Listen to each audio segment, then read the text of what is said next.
Et donc Raphaël Rossello est avec nous, banquier d'affaires. Raphaël, l'opportunité du Covid-19. Alors évidemment, quand on voit ça sur un bouquin, c'est un gros bouquin en plus, qui fait plus de 300 pages, on se dit tiens, ça va être intéressant. Et puis en plus, Raphaël, vous écrivez, cet essai n'est pas une analyse idéologique, c'est le procès-verbal de constatation faite sur le terrain. Ouais. Alors première escroquerie, Raphaël, non. C'est pas un procès verbal, c'est pour le coup. Alors, et on va en parler. Et c'est ça qui est intéressant aussi. C'est un bouquin purement idéologique. Mais il n'y a pas une seule constatation faite sur le terrain dans tout ce que vous m'écrivez. Aïe, ça commence fort. Mais bien sûr. Mais génial. Bouquin idéologique qui nous dit en gros une chose, et le constat, mais on va en parler ensemble. Nous sommes sous un régime de fausse croissance et sous un régime de mensonge économique. C'est ça que nous sommes en train de traverser, Raphaël, depuis un bon moment. D'ailleurs, ce n'est pas forcément lié au Covid. Vous dites que le Covid permet justement de révéler cette espèce de grande arnaque, de fausse monnaie, de fausse croissance. Mystification. Alors allez-y, dites-moi en quoi on est sous un régime de fausse croissance. Vous dites parfois aussi, on est dans une impasse, ce que je préfère, mais prenons le régime de fausse croissance. Non, parce qu'il n'y a aucun pessimisme dans mon constat. Par rapport à beaucoup de gens qui sont, je dirais, des collapsologues avérés, je suis un optimiste acharné. Et je vais essayer... Oui, alors attendez. C'est pas l'impression qui ressort du bouquin quand on le lit, quand même. Et je vais essayer de mettre le doute dans votre, dans votre esprit. En fait, le point de départ, c'est une lettre qui s'appelle le sentiment d'incertitude, le climat d'incertitude.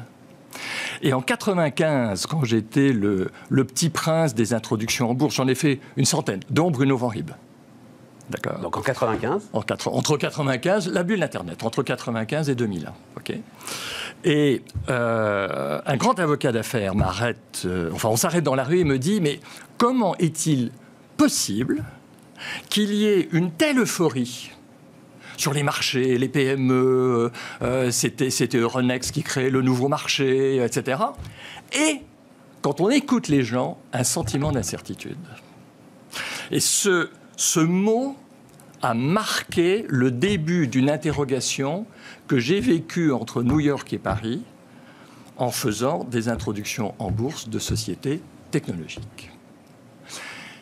J'ai lu... Donc vous saviez très bien qu'elles n'avaient pas plus d'épaisseur que la feuille de papier qui servait à imprimer leur business plan ? J'en savais rien. Attendez, non, Stéphane, je n'en savais rien. J'étais dans l'étonnement. Bon. Et en 2012, donc 15 ans plus tard, je tombe sur une note de la Réserve fédérale, et j'utilise le terme de sidération, me montre que pendant 2 siècles, l'Amérique a connu une croissance que je qualifie de forte et autonome, de l'ordre de 4%, et que depuis 1960-70, l'Amérique connaît une croissance affichée décroissante et un déficit croissant. Oui, parce que vous avez un tableau d'ailleurs où vous retirez l'inflation du taux de croissance. L'inflation, elle a toujours été déduite de la croissance, toujours. Oui, mais... Non, je déduis, j'ai osé, mais ça a été validé par des comptables, et notamment par l'Académie des sciences techniques et financières et comptables. Je veux dire, c'est pas un tour de passe-passe que je fais. C'est que je dis, OK, alors j'ai pris les séquences américaines. Et là, ça a été la stupéfaction. Dans la mesure où sur les 50 dernières années, ce leader mondial de tout, la tech, l'argent, la finance et autres, me dit quoi ? Croissance moyenne sur 50 ans de 2,8%, déficit moyen sur 50 ans de plus de 5%, et j'ose faire la soustraction.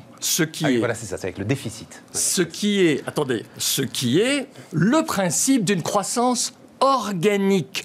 Vous aviez, à ma place, il y a quelques jours, le patron d'Eurazeo, Olivier Millet. Eurazeo PME, absolument. Eurazeo PME. Eurazeo PME. PME. J'appelle Olivier et je lui dis, Olivier, j'ai le deal du siècle. J'ai une affaire dans laquelle il y a de la techno, il y a de la croissance, il y a tout. Quelle va être, au bout de 3-4 minutes de mon pitch verbal, la question d'Olivier? Oui, d'accord. En croissance organique, qu'est-ce qu'elle fait? Donc ça veut dire par elle-même, hein? Par elle-même. Par elle-même. Par elle-même. Et je vais dire, c'est gigantesque, mais depuis 50 ans... Donc ça veut dire quoi? Ça veut dire que, Raphaël, depuis combien de temps? Depuis 50 ans? Oui. Ah, moi, déjà, je le disais depuis 10 ans, mais depuis 50 ans, la croissance des pays développés, on va le dire comme ça, voilà, est dopée à l'EPO de la dépense publique. Alors, top. Pour moi, il n'y a pas que la dépense publique. Il faut qu'on avance. Enfin, on a un peu de temps, mais il faut aller aussi droit au but, hein, quand même. Alors, on y va. On ne va pas que sur la dette publique. La dette publique représente le tiers de la dette. Donc, j'en ai un peu marre des gens qui me parlent que de la dette. La dette, attendez les mecs, il y a la dette publique... Et la dette privée. Et la dette privée. La dette privée fait les 2 tiers de la dette globale. D'accord? Alors, on a un problème, aujourd'hui, on le sait. Bien. On a un mécanisme... Attendez. On a un mécanisme par lequel on n'a plus de croissance organique. Ce qui est admis par le consensus, c'est de dire on a de la croissance à crédit. Hein, vous êtes d'accord? C'est le mot. Non, en fait c'est l'un des aspects qui est intéressant. C'est que c'est un débat qui est appuyé sur des statistiques qui sont des statistiques d'une époque de production, qui sont des statistiques d'une époque fordiste, où on comptait les voitures qui sortaient de l'usine. Je suis d'accord, mais Stéphane... Beaucoup d'économistes vous diront, en fait, c'est cette fameuse phrase, hein, les ordinateurs sont partout, sauf dans les statistiques. Beaucoup d'économistes vous diront, en fait, la croissance est réelle, mais pas mesurée. Non, top. Stéphane, votre vie, celle de vos enfants, votre système, votre plan d'assurance, votre plan santé, tout est fonction de ce critère qui s'appelle la croissance. Ouais. OK. Elle n'est pas bonne, le PIB n'est pas bon, etc. On a une boussole. Vous allez plus loin d'ailleurs. Hein. Non, mais je cite cette phrase parce qu'elle est importante et alors celle-là est fondamentale. La croissance est indissociable de la démocratie et de l'état de droit. Si la première décline, la croissance, il est à craindre que les seconds, démocratie et état de droit, suivent cette tendance. Alors, Stéphane, un chiffre.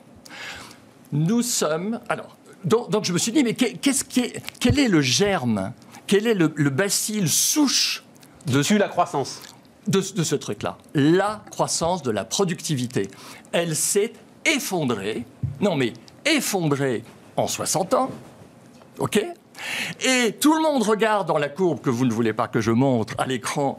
Tout le monde regarde. Non, moi je interdis rien du tout. Non, mais là vous n'avez pas la montrer maintenant, ça va être moche. Non, voilà. Mais non, mais il fallait l'amener avant, ça va être moche. Je sais pas s'ils peuvent la filmer. Okay.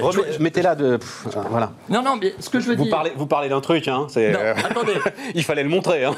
Non, mais il fallait le montrer. Pourquoi? C'est la Banque de France qui le publie, c'est l'OCDE, etc. Je veux dire, j'ai pas senti productivité globale des facteurs, hein, mesdames, messieurs, la clé de la productivité. D'accord. Okay. Voilà. Bien. Cet effondrement, il correspond à quoi? Au top de la productivité. Université américaine. C'est le climat d'incertitude le plus faible de la période. Démocratie. Le nombre d'électeurs se rendant dans les bureaux de vote dans tous ces pays, au maximum, au zénith. Et on regarde 60 ans plus tard, et qu'est-ce que l'on constate? Qu'il n'y a plus ou pratiquement rien, de croissance de la productivité. OK? Bien. Et parallèlement... Attendez. Et parallèlement... Non, mais il faut avancer, Raphaël. Et parallèlement, un défi démocratique. Et parallèlement, des mêmes questions, c'est-à-dire, vous faites un lien, et là, pour le coup, je le trouve très intéressant, entre effectivement cette chute de productivité et les défis qui sont posés aujourd'hui à la démocratie par l'ensemble des populismes. Mais alors justement... Ben oui, c'est vous qui l'écrivez, heureusement que vous êtes d'accord. Ben oui. Mais c'est ça qui me fout les boules.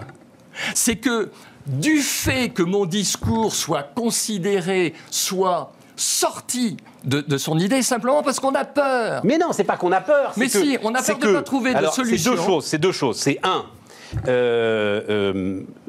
moi je le dis assez régulièrement, hein, pour faire ce que vous faites là. Ouais. J'ai commencé à faire de la télévision il y a 15 ans. Il fallait 3 fois plus de personnes. Voilà. Donc, c'est sans doute dans aucune statistique, mais cette digitalisation intensive de l'ensemble des processus de production, va falloir à un moment quand même qu'on m'explique pourquoi c'est pas une hausse de productivité. J'y viens. D'accord. Vous savez pourquoi ? Bien sûr, mon prédécesseur pour Tesla, mais il a raison.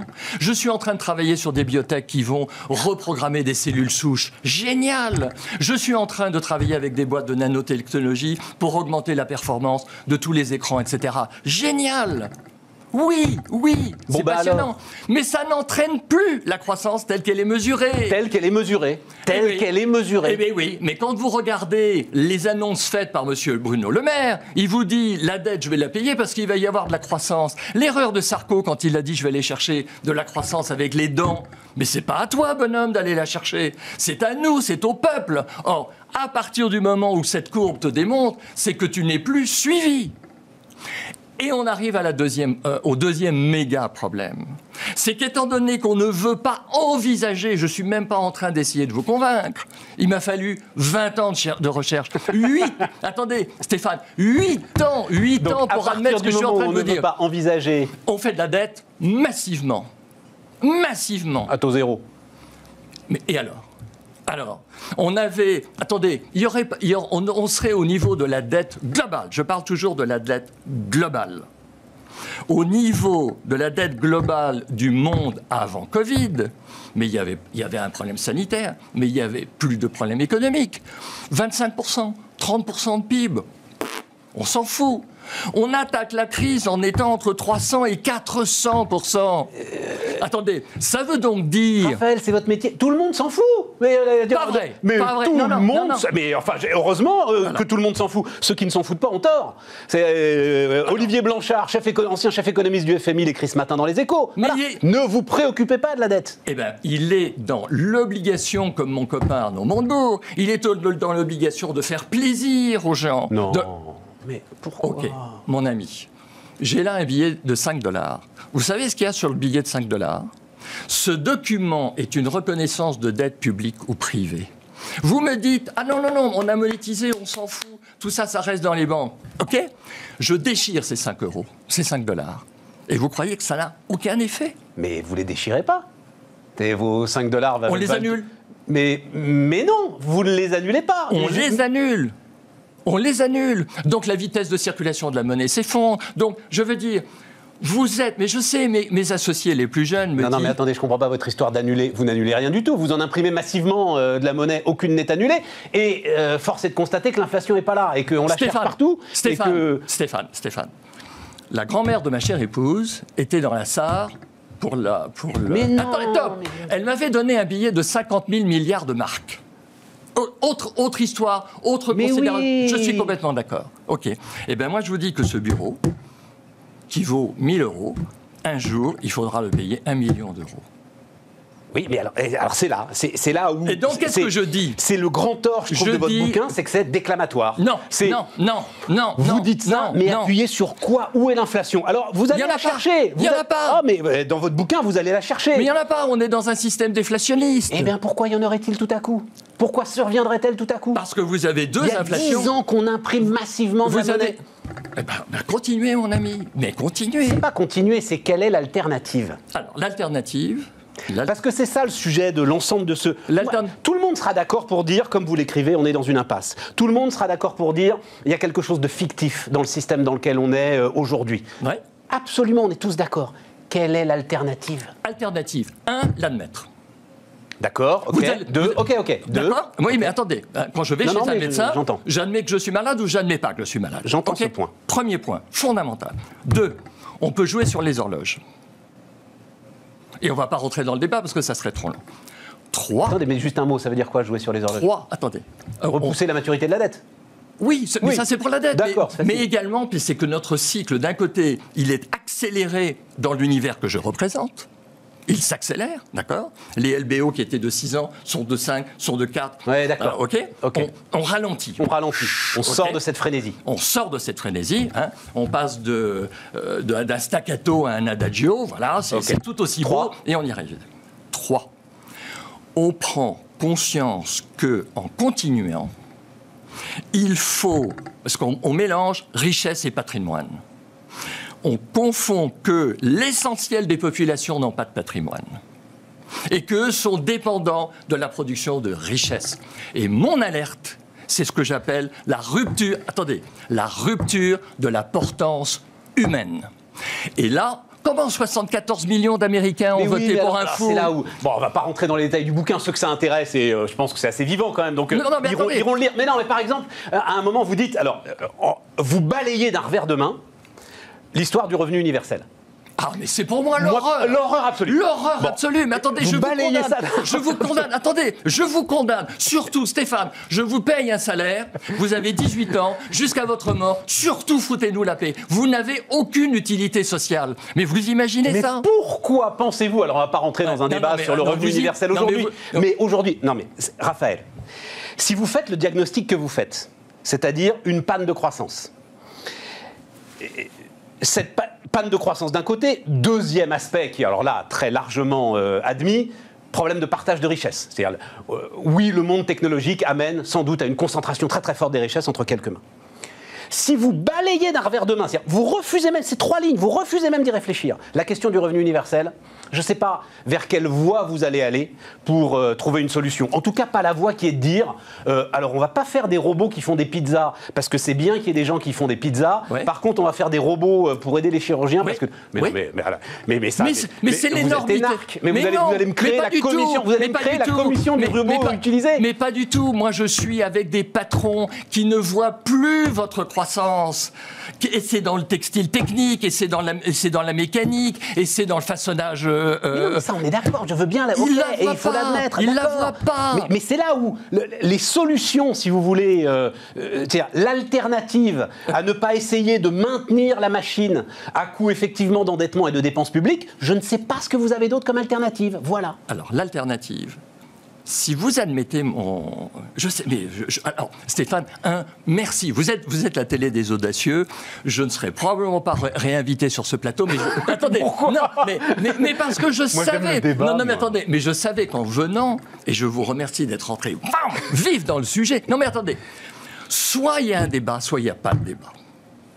Soit il y a un débat, soit il n'y a pas de débat. Si vous me dites, et c'est la leçon... Ok, vous n'ouvrez pas le débat. Si, je l'ouvre. Je dis simplement qu'au lieu d'avoir le diktat de fonds activistes, mais ces types devraient être hors la loi. Il n'y a pas d'autre richesse que d'hommes. 16e siècle, Jean Bodin. C'est éternel. Si vous remplacez... Donc revenu universel. Mais c'est pas de la création de richesse. Mais non, mais il n'y a d'autres richesses que d'hommes. Soutenez les hommes. Justement, donnez-leur toutes les chances possibles dans un monde... Attendez, qui en a de moins en moins. Attendez, en les condamnant à l'inutilité sociale. Mais pourquoi ils pourraient bosser?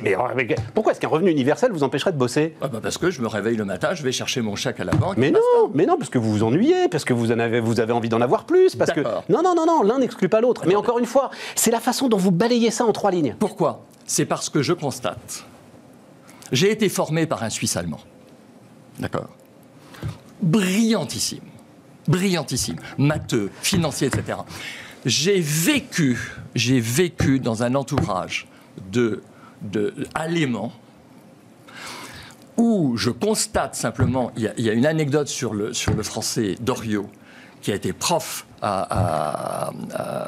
Il nous reste une 30, si on rentre auprès de Jacques Doriot, on va être mal. Non, attendez, et qui dit simplement, dans le capitalisme, le profit est la récompense. Je dis qu'aujourd'hui, notre système dans lequel je suis un acteur, c'est que le profit est l'objectif. Eh bien, soit on modifie un peu ça dans les 10 ans qui viennent, et on évite de se dire qu'en cherchant 2%, il faut s'endetter de 4%. C'est ça mon message. En tout cas, merci. Non, alors j'ai pas le temps parce que vous faites un sort à une note de l'OCDE que moi je trouve super intéressante. C'est exactement ce qu'il faudrait faire. Non, mais je vais répondre à un article. Je vais répondre à un article. Non, on est au bout. Non, alors ça, non, c'est pas possible, on n'a pas le temps. Non, mais pas maintenant. Oui, d'accord. Je vais y répondre. C'est une honte de dire que la productivité va revenir. C'est de la vente d'un rêve qui est faux. On ne peut pas inverser cette rencontre. Alors il faut vivre avec. Là, vous marquez un point dans mon esprit, Raphaël. Voilà, vous n'êtes pas venu pour rien. Alors, je suis pas... La meilleure façon de guérir, c'est d'abord de reconnaître qu'on est malade. Tant qu'on ne reconnaît pas qu'on est malade, on ne peut pas vraiment guérir. Et il y a des solutions. Croyez-moi.